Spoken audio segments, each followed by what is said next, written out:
Ashley, thanks also for coordinating. I'm going to aim for 40 minutes. I got my stopwatch going, so you can yell at me if I go over 40 minutes.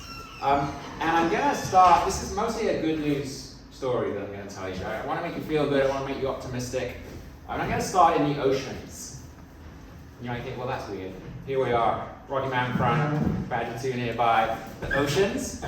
But then, wait just a second. We were in an ocean. 70 million years ago, the western interior seaway was full of creatures like this, mesosaurs, and they were chomping down plesiosaurs. So I just wanted us to use our imagination and imagine we are in an ocean here. And oceans are important because oceans are the place where one of conservation's greatest successes is happening right now. One of the most amazing stories in conservation. I'm only going to read one paragraph from my book. It's going to be right now. It's the first paragraph. Standing on the dock in the dead of Arctic winter, Schweinandus closed his eyes to the northern lights above. All the professor wanted to do right now was listen. As the mountains and green aurora faded from his retina, the sound of a gently rippling ocean washed over his body. Seconds after his mind quieted, he heard the splash of a large object, followed by a fierce exhalation of air. Then he heard another. Then another. A fishy scent wafted shorewards. Casting his head back to the sky, Schweinandus' mouth cracked open as he drank in the frigid nighttime air. He was perched on the doorstep of whales. Dozens and dozens of whales. Humpback and killer whales drawn to Norway's Kald Fjord in the winter months to feast on herring. Whales are one of conservation's great success stories. Nearest ocean to us today, the Pacific Ocean, the Northern Pacific, used to have about 1,000, maybe 1,200 of these humpback whales. Now it's got about 24,000. Good news. In the Atlantic, I'm from England, by the way, if you hadn't guessed with the accent. So heading over my original part of the world, those whales were down to 1,000 and now at 35,000.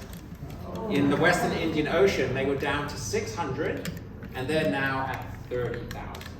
So whales are one of the amazing success stories of conservation. And so the book that I wrote about wildlife recoveries is called Tenacious Beasts.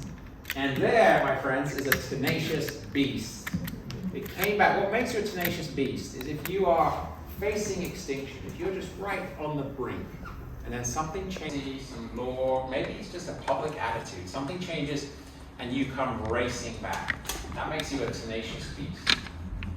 So the book I wrote gathers together 12 or 15 or so tenacious beasts. I'll just quickly tell you who these beasts are and where they are. So these ones are in Europe. We've got the red deer and we've got the Eurasian wolf, both doing tremendously well all the way across Europe. Nearer to us here on the prairie, we've got the bison, we've got the pronghorn. I mentioned the swift fox a little bit in the book too. In rivers, we've got beavers, an extraordinary recovery of beavers, and some fish species. It's very checkered with fish. You can't be too general about it. But some fish species coming back well. In forests, this is a Marsican brown bear. So Peter mentioned some stories from Italy. These Marsican brown bears are an hour and a half outside of Rome in Italy. And barred owls there. And there's a little bit of a wrinkle to the barred owl story, but barred owls are doing extraordinarily well. And then in oceans, I mentioned the humpback whales, these cutest beasts on earth, the sea otters, are doing incredibly well, up from about 1,000 to 125,000 now. And so these are some of the success stories I covered. And I challenge you, after listening to me tonight, just kind of keep your ears open for success stories, because there's far more of them out there than you think. And just sort of from around the world in different places, cheetahs have been reintroduced to India. River otters are back in the San Francisco Bay. This is the golden jackal, which is flourishing across Europe. It's in countries like Denmark, where it was never in before. We've got tigers doing a little better in India. Trumpeter swans, the recovery in the Flathead Valley over there, initiated. So, a range of species doing really quite well. So keep your ears open. You will hear some good news stories. Now, the background is a global biodiversity crisis. So we mustn't sort of lose sight of the fact that, like some guy from England stands up and says, oh, there's some good news. Well, there's a lot of bad news too, so I'm not denying that at all. But I thought it worth writing stories that contain good news for 3 reasons. Hope. I teach students at the University of Montana, and they are depressed about climate change, they're depressed about biodiversity. And if you can give them something, if you can give them a sense, a little bit of a vision of what's possible, I think that's more valuable than me just standing up there and sort of saying things are so bleak, we're all going to hell in a handbasket. So a bit of hope, I think, is really important. Another thing I found, when you look at these species and look at how they recovered, it gives you a sense or a reminder of how biology actually works. I'm going to talk a little bit more about that in the next few minutes here. But it just reminds you of what it is to be wildlife on a landscape and what it is to recover and how to recover. And I think we get so wrapped up in the negative stories that we forget some of those essential biological facts. And then finally, what telling the good news stories does is when you look closely at them, you get to learn about these animals afresh. So, we might think, in Europe, for example, we might think we knew about the big bad wolf because we read stories about the bad wolf, and we read the myths, and we read the Brothers Grimm. But when the wolf actually comes back, you learn what it really is. You learn to see it in the 21st century. You have 21st century science, you have 21st century attitudes, you have 21st century techniques for cohabiting with the animal. And so the old myths will get replaced by something new. So those are the sort of motivations for writing the book. I started the book thinking by the time I've talked about and studied these dozen or so species, I'm going to have the answer to how a species can recover. Of course I didn't. Of course it's very complicated how species recover. There's a range of different possibilities. And here's one possibility. Here's one thing I for sure learned about how a species can recover. And I learned this with whales, but I also learned it with bison and wolves and beavers. The lesson as to how a species can recover: stop killing it.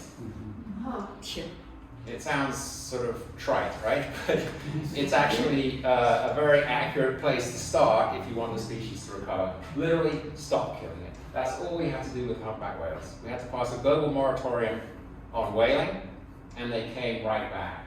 And as you know, bison can reproduce pretty effectively, up to 17% a year under the right conditions. Stop killing them. Same with beavers, same with wolves. So there's my sort of ingenious number one lesson from writing this book is stop killing the animals and they come back.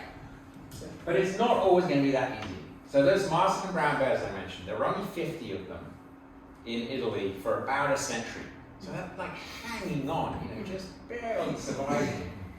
There's now about 70 or 80, and the trend is upwards. And it's happened from some dedicated volunteers doing things like pruning apple trees out of town that had gone into senescence. They'd stopped producing fruit. And so these volunteers were like, if we prune these apple trees, we can keep the bears out of town. They're safer out of town than they are in town. And by doing so, they've helped these Marston bears survive under these very sort of fragile, tenuous kind of circumstances. Another interesting thing about being in Italy was the passion of the volunteers. And there's this one guy, Mario Cipollone, who really surprised me by talking about how culturally important these bears were to him. And he said, if we lose these bears, we are finished. And he was saying that as a modern European guy. He wasn't sort of claiming I get this from my ancestry or something. He was saying that's just how I feel about these bears. And I know that is how he feels about these bears because there was a very entertaining moment when I got the closest that I was going to get to a Marston brown bear. It wasn't actually, the bear wasn't anywhere near me, but its poop was. So we came upon the bear scat in the middle of the trail, and we stood around it. There was about 5 of us, And Mario was there, and he says, "Oh, you see the scat, you see the berries. The bear's digestive juices aren't very strong, so the berries pass through almost intact." And he says, "It's just beautiful." And then he got 2 sticks, and he picked the poop up with the 2 sticks and brought it up to kind of eye level. And then he brought it up to his nose, and he closed his eyes and took a deep breath in. And then he said, "Oh, he's like a fine wine." And it just felt like this is a cultural thing for him. This really is a cultural thing. Let's go over now. You might think this is the type of bison that you would see here, but this is not. This is European bison, Bison Bonacis. And very exciting for me, near where my sister lives in Kent, they have just reintroduced a handful of these bison into a woodland where they are free roaming. So there's been bison in zoos in Europe for a while. But these are the first free roaming bison in England. And free roaming, there's a little asterisk by it. I'll qualify that in just a second here. But there's now close to 10 or so of these European bison. They're a little taller than the plains bison here. They browse instead of graze, so they're kind of nibbling on trees and eating mosses and lichens and things like that. And they've been reintroduced into this. They're not a grassland species, they're a woodland species. So they've been reintroduced into this beech oak woodland in Kent. And I said I'm going to qualify free roaming, that there's a little bit of, it's not the sort of wildlife ideal here. They've been reintroduced alongside some other species. And the other species are, this is a Tamworth pig, longhorn cow, Exmoor pony, and Bison Bonacis, European bison. The interesting thing about all of those 4, including actually Bison Bonacis, is they are not the native species on the landscape. The only evidence of a bison on that landscape was the ancestor of Bison Bonacis, Bison priscus, the steppe bison. So there's no evidence that this bison was ever actually there. Its ancestor was. The Exmoor pony is not the original wild horse in Eurasia. Same with the longhorn cattle, the aurochs, which were the original wild bovine, they don't exist anymore. And these Tamworth pigs are also, they're sort of a rugged, wildish domestic pig. So it's a compromise, right? It's a compromise. It's not sort of pure rewilding, original species, it's a compromise. But the compromise works. And another of the compromises is there's 2 fences around these bison. I say they're free roaming. There are fences. There's one fence that's about this high and it's electrified, and that keeps all the bison in. There's another fence that is this high with razor wire on the top, and it keeps all the people out. Because according to British law, a bison is categorized as a wild and dangerous animal in the UK. And so if you're going to put them on the landscape, it's crazy, but you have to you're legally obligated to protect the public. So they have to build this enormous fence. All the rangers, the bison rangers there, think it's crazy. They want to change the law. There's also this technology of a satellite-guided shock collar, and they think one day they might be able to get rid of the actual fences and have a virtual fence where the bison would get a little shock if they started to walk out of that area. And it's important that they have something to keep the bison contained, because you're only 4 miles from Canterbury Cathedral. In fact, now there's not vast amounts of space. You're close to Canterbury Cathedral. You can't really let them go too far.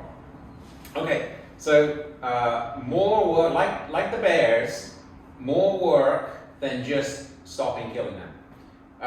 And then, so the ultimate example of a case where you have to do a lot of work is these very cute northern spotted owls. And I don't know if you followed the controversy and the sort of recommendations here. It's a very, it's caused a lot of sort of ire amongst various parties to this, but these owls are on the way out unless their main competitor is killed.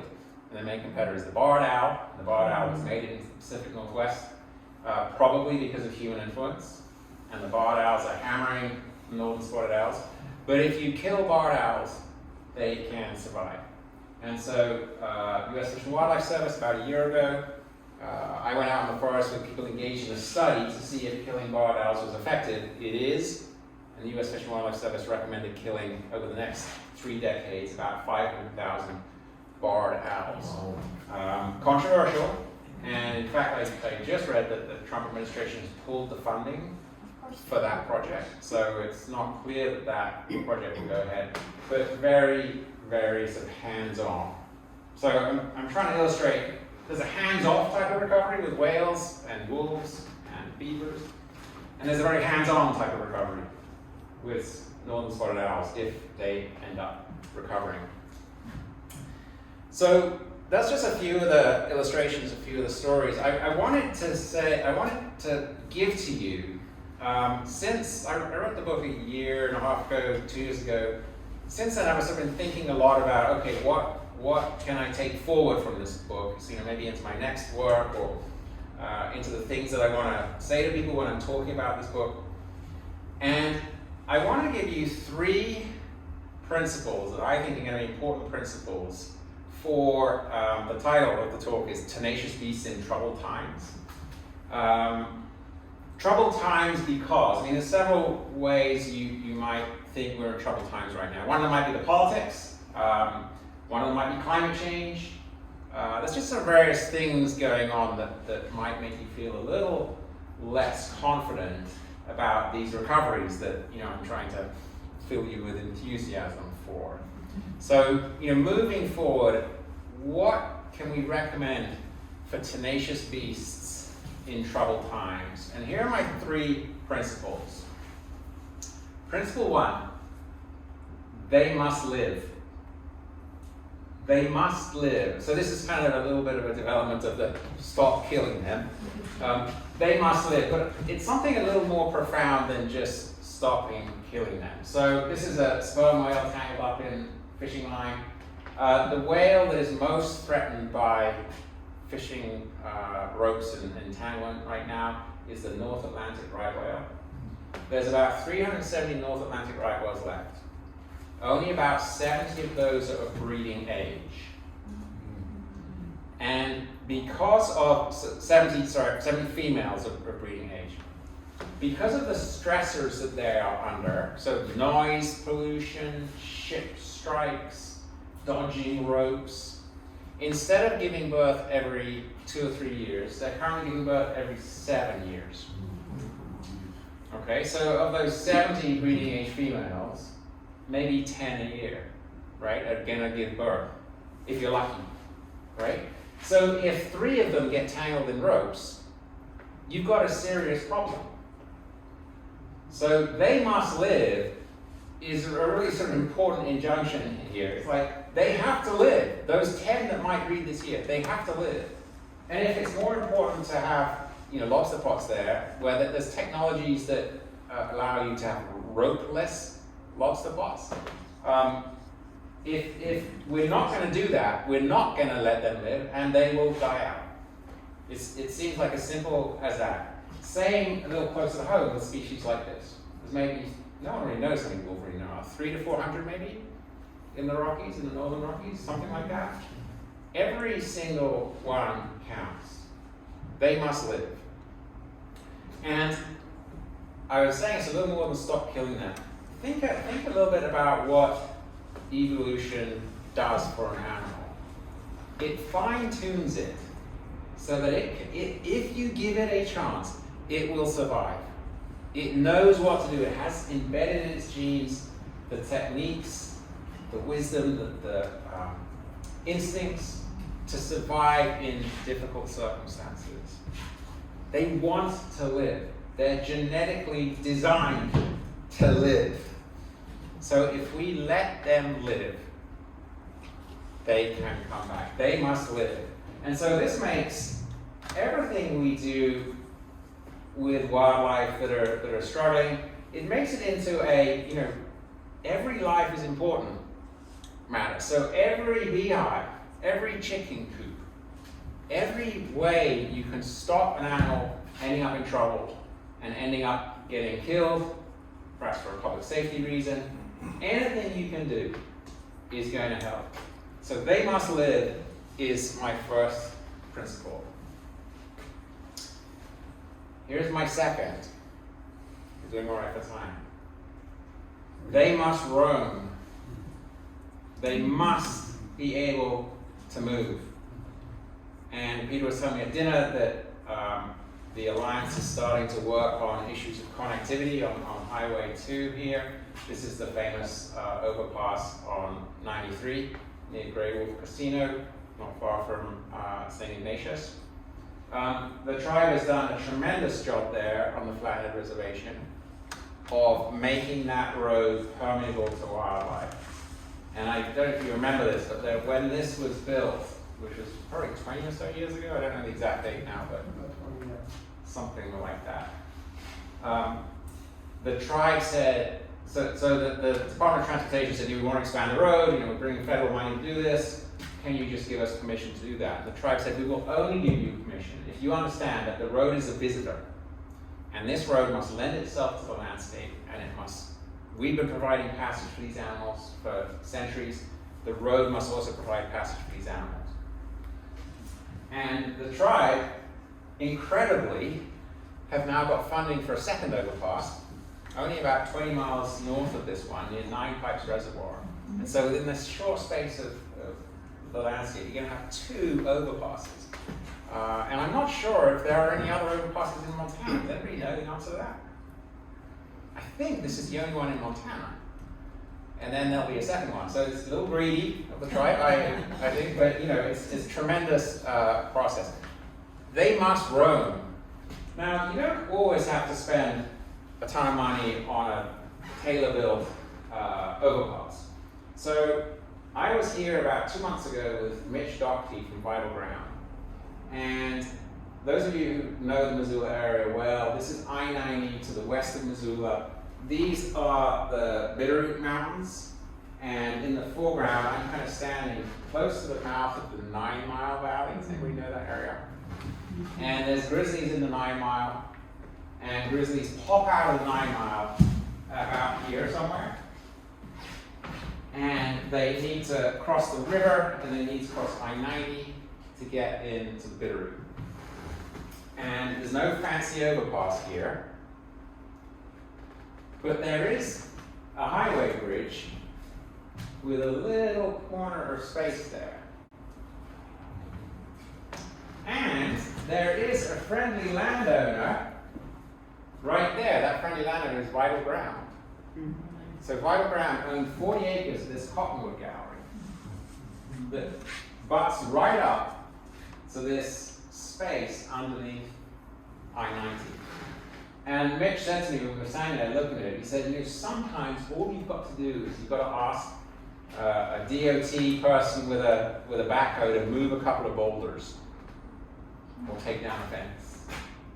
And he said, you can just make that change that will let those animals roam.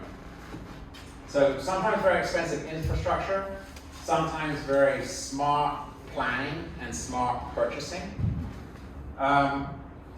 Taking you across the Atlantic over to Europe, this is in Scotland where they're trying to bring back the Caledonian forest. So there's only one native conifer in Scotland, and that is the Scots pine. And you see some Scots pine in this picture here. And this is the kind of the classic view of Scotland. Has anybody ever been to Scotland? So you look at, this is what appears in the postcards of Scotland. But it's actually a desert. That is not what Scotland should look like. This is a consequence of sheep grazing, followed by an overpopulation of red deer.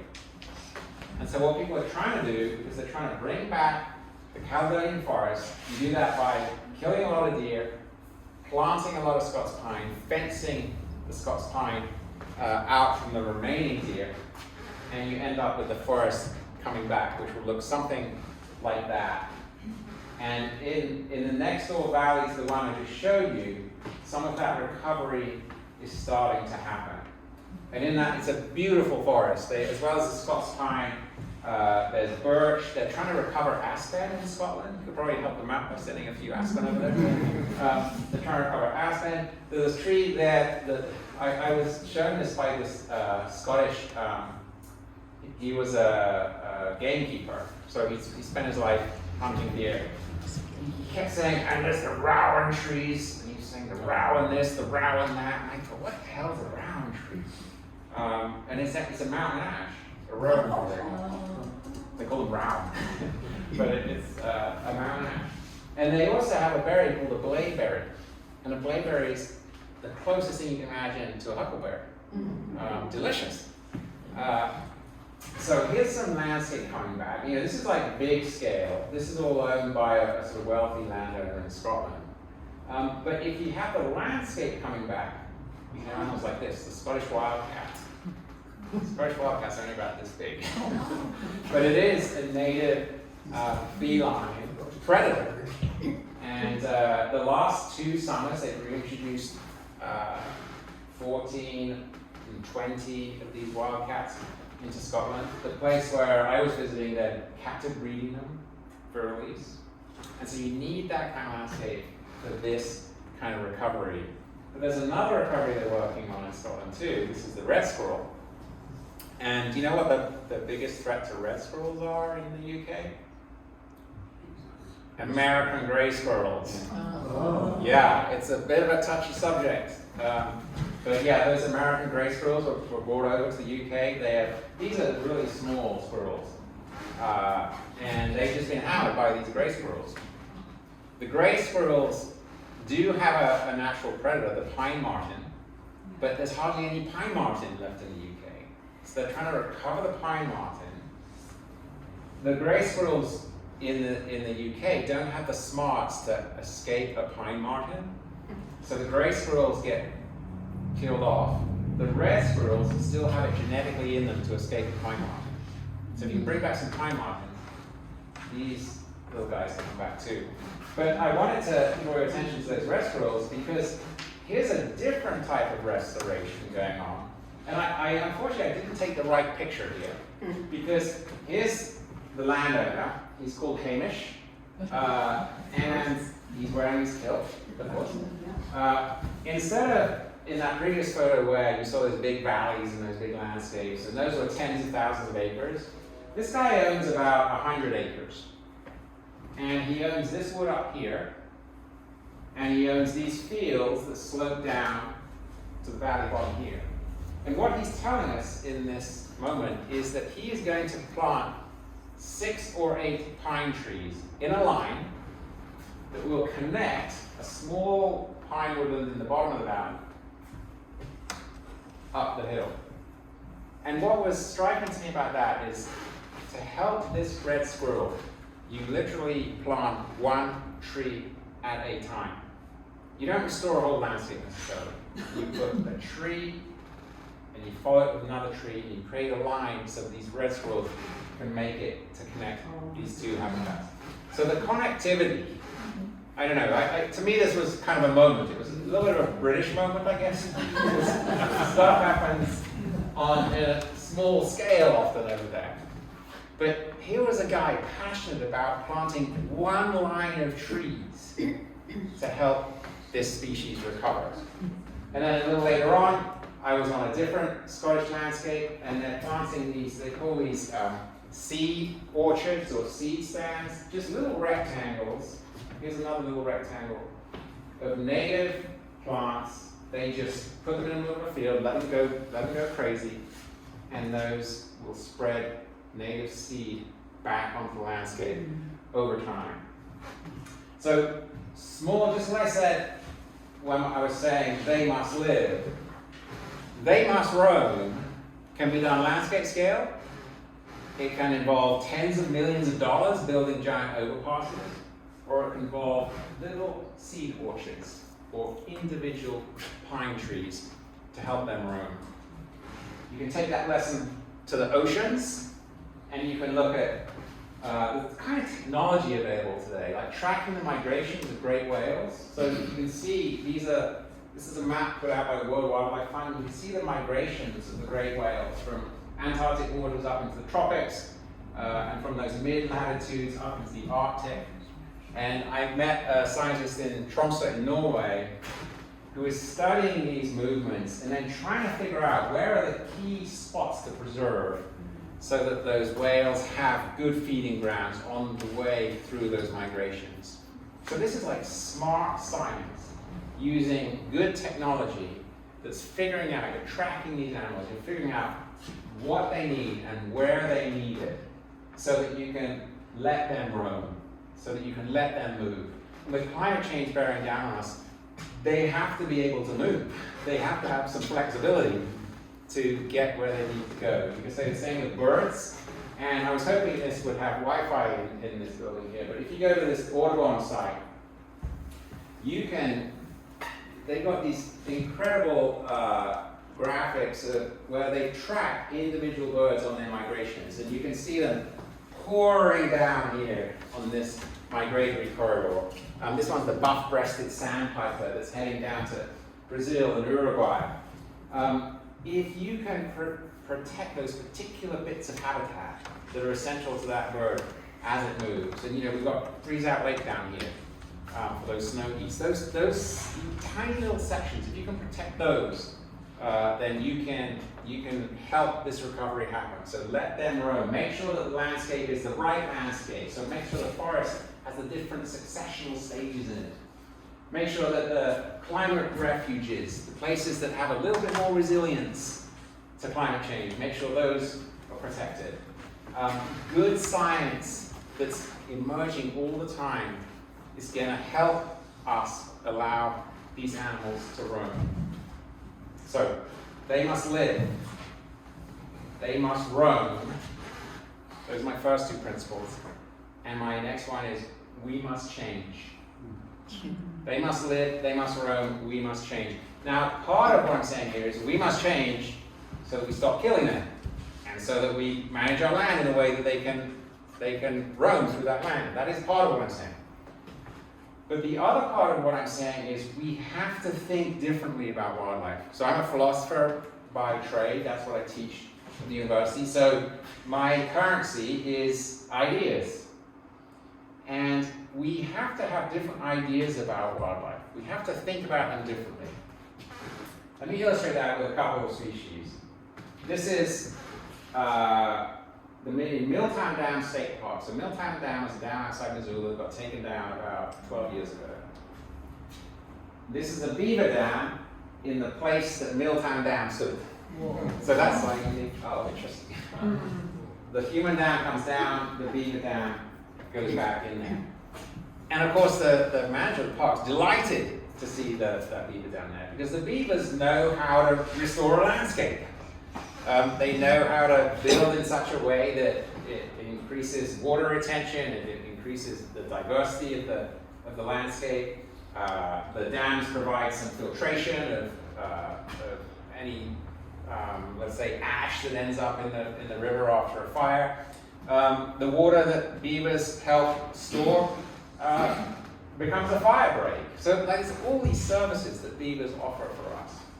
And I would suggest that we can start thinking of beavers as teachers. They know how to do this landscape. They know how to restore it for us. And Ben Goldfarb in his book Eager says, let the rodent do the work. If they know how to do it, we can kind of step back and we can employ the currently 15 million or so beavers in North America. Hopefully that number's going to go up more. We can let them do the work, and they can teach us how to restore these landscapes. So instead of a beaver being a hairy banknote, which is what led to its decline, the fur trade, let the beaver be a teacher. Okay, a different idea about what this animal is.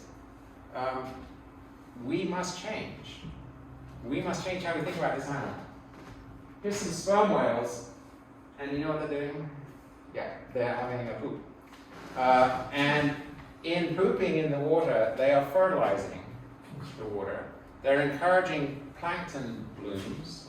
What do those plankton do? They suck carbon dioxide out of the atmosphere, and they also nourish the food chain. So these whales are helping us with climate change and with ecosystem health.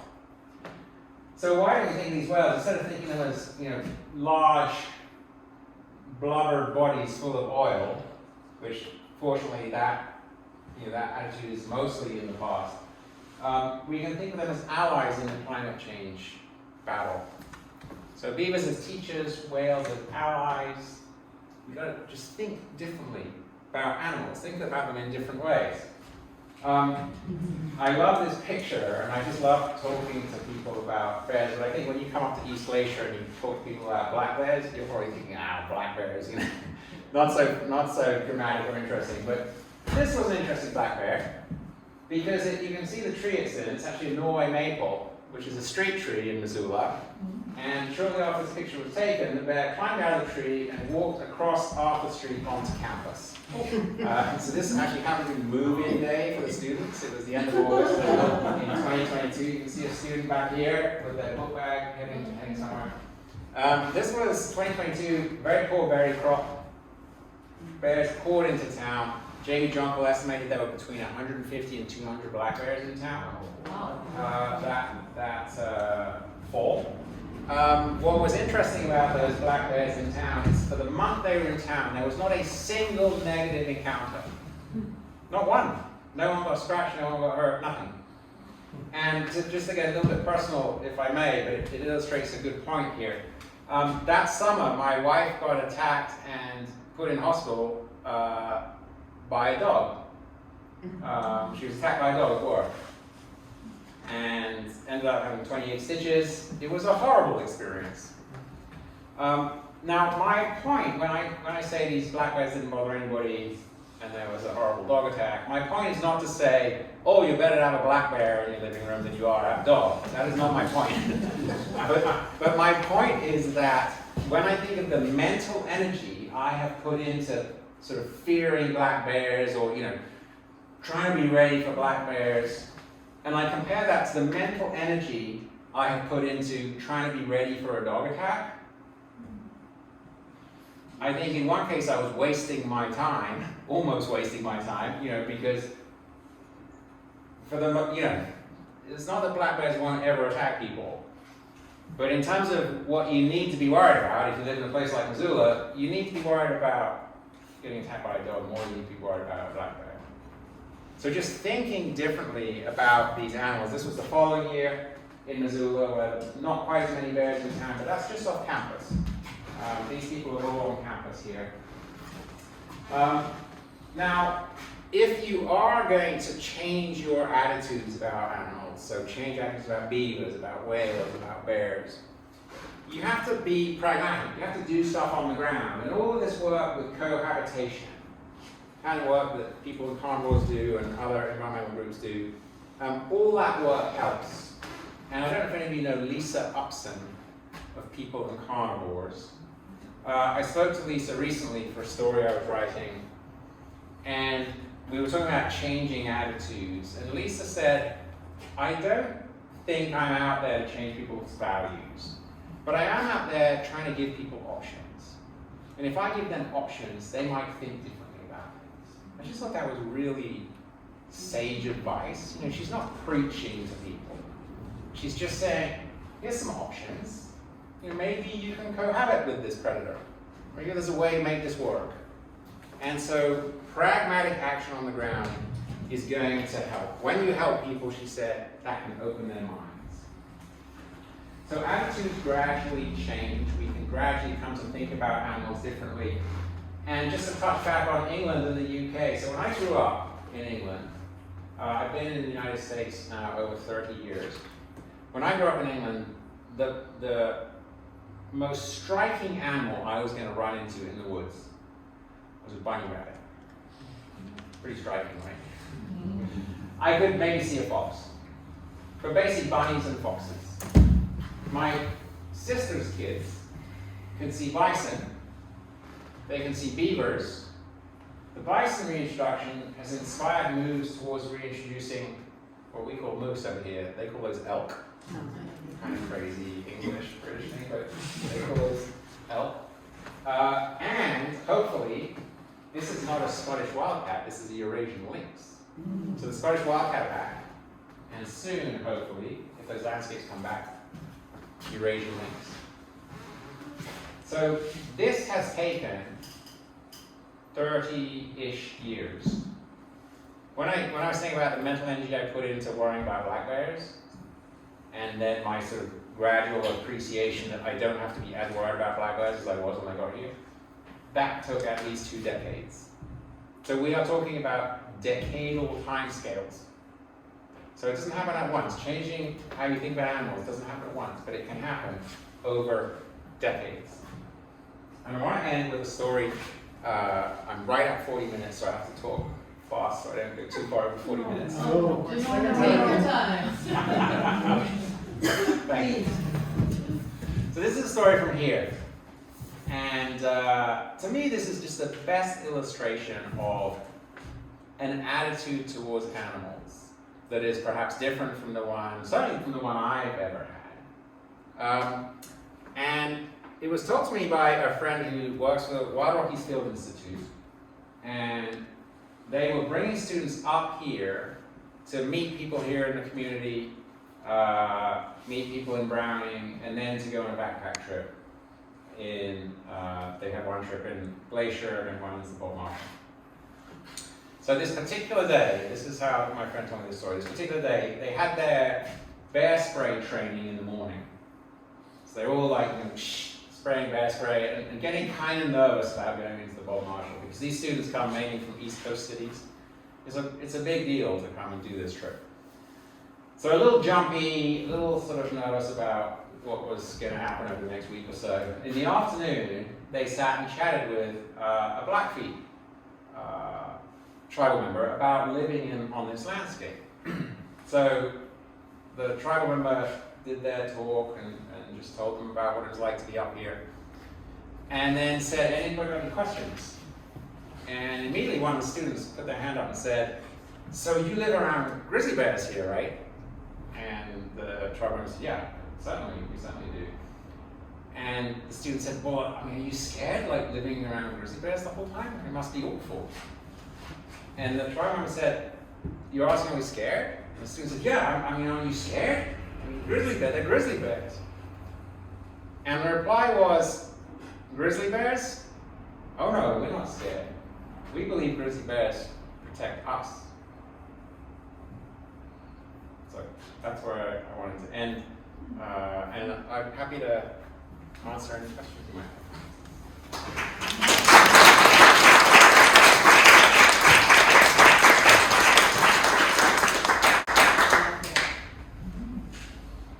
I've been to England, and no offense, I love it, but the last thing I think of it is wild. Yeah. So I want to know your experience. How did you feel when you first saw a grizzly bear or a wilderness like what's here in Montana? Well, so very alarmed, I think, is like the short version of it. Excessively alarmed is what I realize now.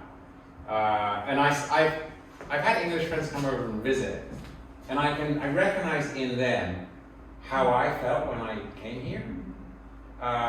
Because in a culture where you're not used to anything more than a bunny rabbit and a fox, if somebody even just tells you there's a wolf within 10 miles or a bear within 5 miles, you are going to be absolutely out of your skin petrified. And it's been interesting to look at myself over 3 decades to understand. I mean, and to be clear, I'm not at all saying, oh, one doesn't have to worry about wildlife.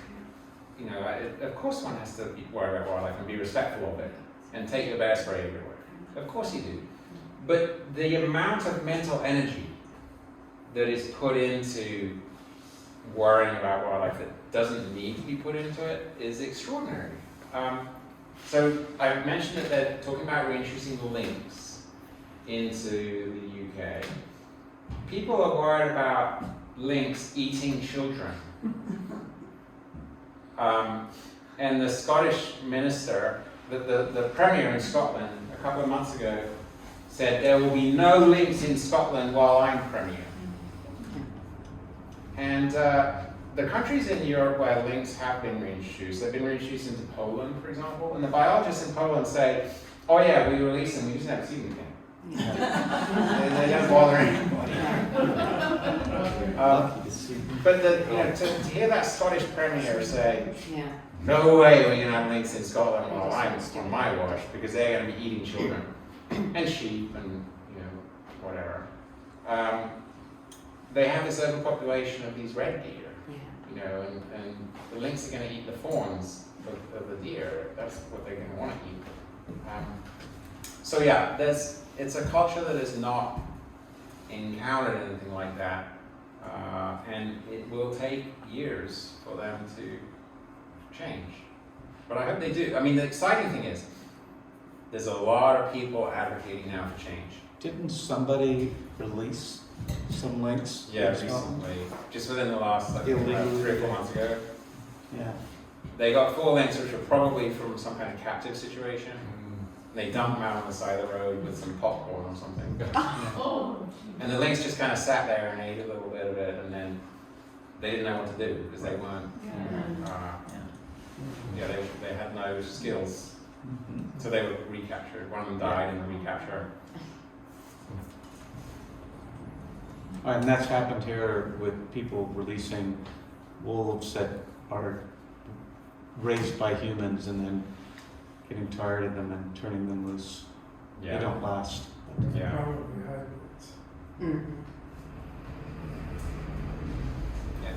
So along those lines of you saying that a lynx might kill a fawn of a red deer, you were saying that whole valley should be trees, that you said there's too many red deer, and you said there's sheep. What's being done with the sheep? Are there less sheep being raised? Is it not as popular or lucrative as it used to be? So, and if you have elk coming in, who's gonna kill the elk? It seems to me you need to have a, moose are bigger than red deer, and I'm thinking, well, calf mooses are pretty big. Yeah. You gotta, all those things that you have coming in, they've gotta be controlled. So the guy whose landscape I was on, the big landscape there where you saw some trees coming back, he moved up there and said he wants to have wolves back there. But then he said to me later, he said I'm going to be long dead by the time wolves come back here. It's like a 50-year project. He said, which I think is probably realistic. The sheep, so historically, the sheep are what denuded. The landscape was converted for sheep grazing a couple of centuries ago. The sheep grazing is not economical at all. And in the Lake District in England, which is another sort of famed area, which is also mostly an ecological desert, you've got sheep farmers who are not making a living at all, and a landscape that is utterly devastated by grazing pressure. In Scotland, the sheep have, in many areas, the sheep have been replaced by deer that are there for stag hunting, which is like trophy hunting. But those deer populations have kind of taken over from the sheep now as the sort of primary denuder of the landscape. It's no longer sheep. Are they red deer or something else? Red deer. And there's other species. There's a sika deer and a roe deer. There's not enough wealthy Londoners wanting to go up and shoot deer anymore. So that's not really a viable. I mean, people will still be shooting deer, but it's not sort of an ecosystem management tool.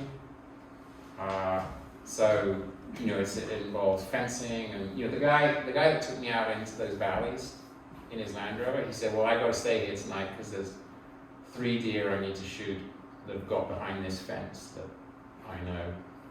So there's no wolves, so people have to shoot the deer. Well, and that was part of my thought was you need wolves. If you've got all those red deer and bigger ungulates. Yeah, it is. So it is. Like in England, it will always, on some of those smaller landscapes, it will always be a bit of a compromise. You're gonna have to figure out ways for it to work. On these landscapes here, there's also compromising, but you can let more run wild here. There's just more space. That's something I've sort of come to accept, is that when I go to Europe, when I'm back on the landscape, I get excited about the rewilding, but I know there's always going to be a little bit of a... And so how has population increased in England affected the idea of rewilding? Because I imagine it's not the same that it was when you were a kid. Population in England is going up. They are much better than we are over here at managing growth. So the sort of lines at the edge of most cities are very clear. The building stops and the woods begin. And it's something that, being sort of a transit, like I still have family in England, I was there just recently. It's something that grieves me about here, the lack of planning and just sort of regulation and promise around where you can build and what you can build. It's just such a waste. But you're right, in a lot of places in Europe, the cities end pretty abruptly, and then and it's being reforested as well in the UK. There's more forest than before. How big are the big landowners in Scotland? So the big one I showed you there, he has, they go in hectares, but he has about 20,000 acres. Okay. Yeah, and that's big for over there. So, do the adjoining landowner to him, because Scotland's all private, I think, isn't it? A lot of it, yeah. Yeah.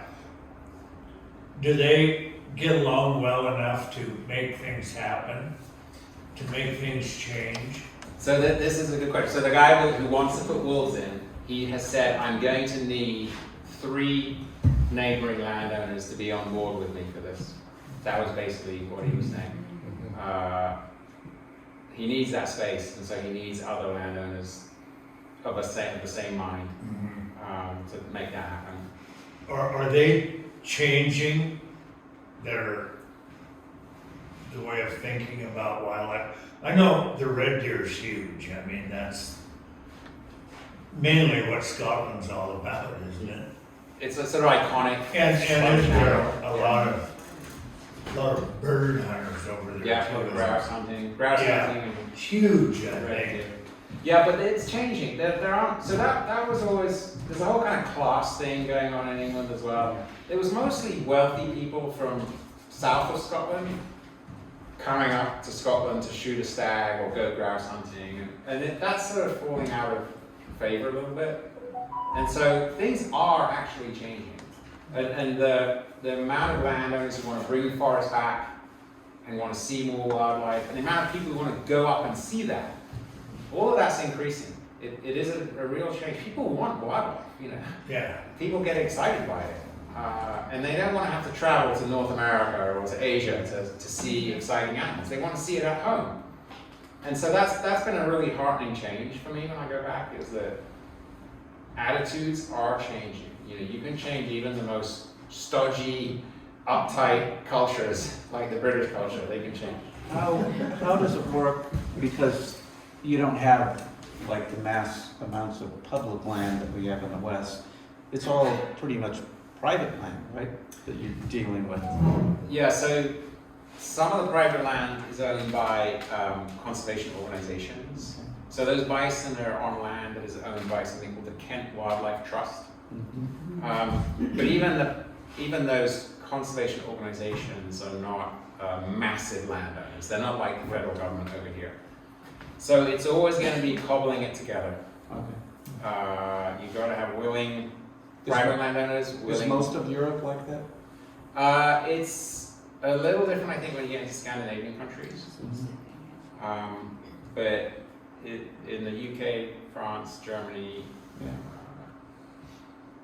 the Dutch have some national forests, but just small parcels. So you don't have like a whole national policy that's. Well, you do. I mean, the wolf return in Europe has happened because the EU said the wolf is native on this landscape. You must protect it. Okay. The EU has been a real ally in all of this. They've done a lot of good conservation work. Can I, one more question? So if the Premier of Scotland wants to know lynx, what can does the government control the game on the private land? Or do the private landowners control the game? I should know the answer to that. The private landowners don't control it. The government, I know, mandates things like, they have a number for the amount of deer per acre or per hectare you're allowed to have. And if you're a private landowner, you're under obligation to not let that number go above the recommended number. So there is a national government element to managing wildlife, but how it compares to the system here, I'm not entirely sure. Just here it's actually considered public. Yeah. Wildlife is Yeah. owned by the public, For Just for one wrap-up question for you, if you can give us a take-home message. And as someone who's spent, a lot of time now studying some of these wildlife recoveries in Europe, and I'm particularly interested in some of the work you've done with bears and wolves because of the work we do around here. But there's things you've seen over there that people are doing, conservation groups, governments, others, that whether they're policies or tools or other practices that help people change to welcome these species back. I know there's plenty of friction that exists there too, but in places where you've seen things change, so that you could say, there's something that you'd bring back over here that you think could be helpful with some of the work we're doing, not necessarily GTMA, but conservation at large here in this context. Can I bring two things back? You may, I'll let you bring it. But the first thing I would bring back is it doesn't have to be, conservation work doesn't have to be large landscape scale. It can start small. Every little patch of land, every little piece of connectivity really counts. And the guy with the 6 pine trees, that was supposed to illustrate that, but it can start small. But then, so the other thing I would bring back is animals like wolves and also wild boar and also lynx and also bison that are all recovering in Europe.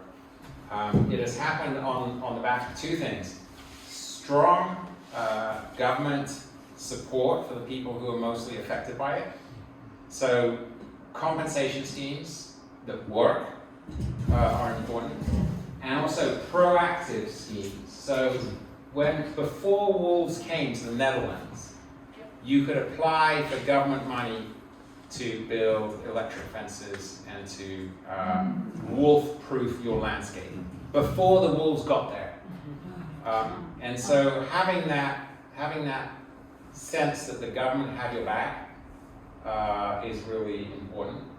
And then, in addition to the government having your back, I encountered several people who created citizens organizations to go and help ranchers deal with the arrival of wolves. And that meant people spending their weekends on farms and ranches, digging post holes, putting wires in the ground around the fields, so that, that serves two purposes. It lets the farmer and rancher know that they're not alone, and it lets the wildlife advocate talk to the farmer so they can kind of understand each other and understand, the